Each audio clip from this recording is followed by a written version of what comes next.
this ball game at first half actually nakipagdigdigan talaga yung Blackwater. Lumamang pa nga ng isa. By the break, third quarter, nandoon sila first 6 minutes. Pero yung TNT talagang masyadong malakas. Well, you know, I'm really impressed with the way Blackwater played in the first half. Maganda, nakipagsabayan sila sa ilalim. In fact, binigyan nga nila ng problema dito ang Talking Tex. But Talking Tex, of course, is such a great team with so much talent right there.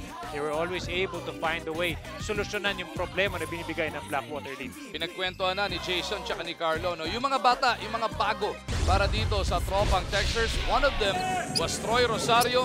He now has back-to-back solid ball games behind him. You know, he's playing more like a veteran. Of course, nakikita natin meron siya mga pagkakamali, but being a rookie and coming upside, he's just, to me, he can burn you from the outside. He also has great athleticism, and at the same time, masipag din siya.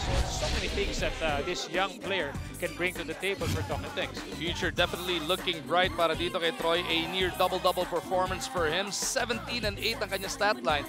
Ganda dyan yung efficiency, pare ka, no? You know, mataas yung kanyang shooting percentage, tapos bigyan ka pa niya ng 8 rebounds. Of course, nakita natin he had 4 attempts from the 3-point line, isa lang, or 5 attempts from the 3, pero isa lang yung pumasok. Still, makikita mo yung kanyang kumpiyansa pagdating sa pagtira sa labas. So you cannot just sag down on a player like Troy Rosario. And even if Ranidel De Ocampos in sick bay or in injury list, maraming contribution na pinapakita si Rosario on the floor. Speaking of young guys who are out to make a name for themselves dito sa inyong liga ng mga bida, JP Eram, very consistent, you were mentioning it. You know, grabe yung, I'm really impressed with the way he's shooting that baseline jumper, and even now, he's really asserted his strength dun sa ilalim. Kita mo dito against a bigger Mo Tautua sa lapad ng pangangatawan. JP Eram will never back down. Ang sayang lang talaga kay JP in this ball game, he just got into foul trouble early. Pero kahit na palagi nating tinututukan dito yung mga bata, as we take a look at the shot chart naman para dito kay JP Eram, everything from within din, ano? 8 of 9. You know, he's really been very consistent, a very high shooting percentage para kay JP Eram. Kung hindi lang talaga siya nagka-problema sa fouls, I am sure Coach Leo would have easily used him more. Itong 18 points yan, baka siguro maabot pa ng 10 because ang ganda ng pinapakita ni JP Eram. Pero hindi lang mga bata ang tinututukan natin dito sa ating liga ng mga bida. Siyempre, yung mga paborito ni Eric, yung mga veterano rin. Pinagbibigyan natin ng pansin.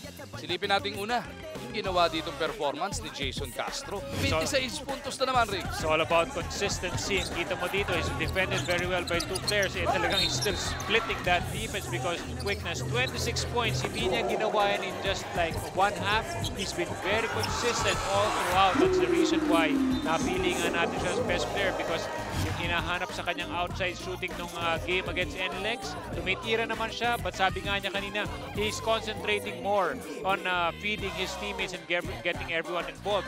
Pero at this time, wala si Ranidel, he has to take charge. At ngayon, yan ang pinakita ni Jason Castro in our game. One of those guys who got involved was the baby-faced assassin himself, Larry Ponacher. He was on point once again. Too much team play here for Talking Tex. Kita mo even Larry Ponacher.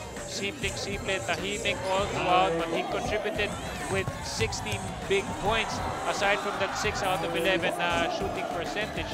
So yung bola para sa koponan ng Tropang Texters, umiikot eh. They're getting a lot of easy shots because yung assist category chart, makikita natin yung stat mamaya kung ano yung naging big difference of the game. And Talking Tex really played very well all throughout.